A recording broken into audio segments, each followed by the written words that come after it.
We continue our reading of Lest We Forget, a daily devotional by Arthur George R. Knight. Today's reading, May 11, centering in Battle Creek. Now in the church at Antioch there were prophets and teachers. While they were worshiping the Lord and fasting, the Holy Spirit said, "Set apart for me Barnabas and Saul for the work to which I have called them." Then, after fasting and prayer, they laid their hands on them and sent them off. Acts 13, 1-3. Every movement has a center.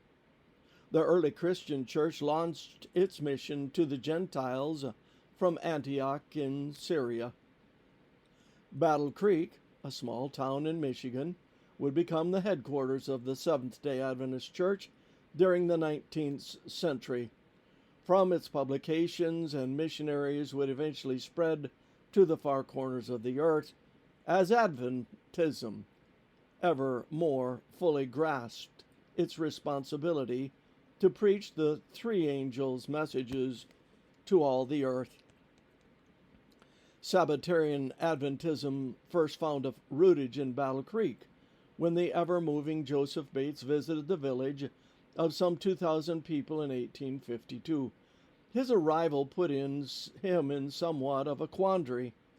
Usually he began in a new area by contacting members of the local First-day Adventist congregation. But Battle Creek had none. So Bates, J.N. Loughborough tells us, went to the post office and inquired to the identity of the most honest man in town.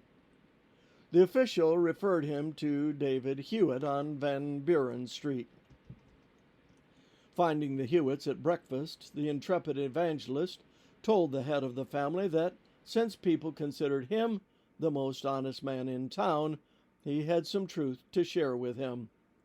Beginning at breakfast and going to evening, Bates laid before them the third angel's message and the Sabbath, which they accepted before the sun went down. Hewitt's baptism was the beginning of the Sabbatarian congregation in Battle Creek.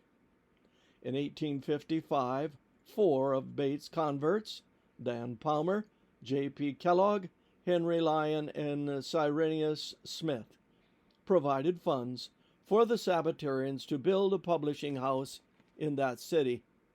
Some of those men even sold their farms to finance the venture. Battle Creek, Michigan, became the hub of Adventism for the rest of the century. As we shall see, a full range of Adventist institutions would be invented there, and at the center of the community life would be the Dime Tabernacle, built in 1879 by dimes sent from Adventists throughout the denomination. Seating 4,000 people, it provided quite a monument for the denomination of 15,000 members worldwide at the time it was built. The tab, quote-unquote, shortened for tabernacle, would serve as the site for the general meetings of the denomination. Just as the sacrificial gifts of God's people financed the move to Battle Creek, so have they every advancement of God's church. Without sacrifice, there is no progress. This concludes our reading today of Lest We Forget.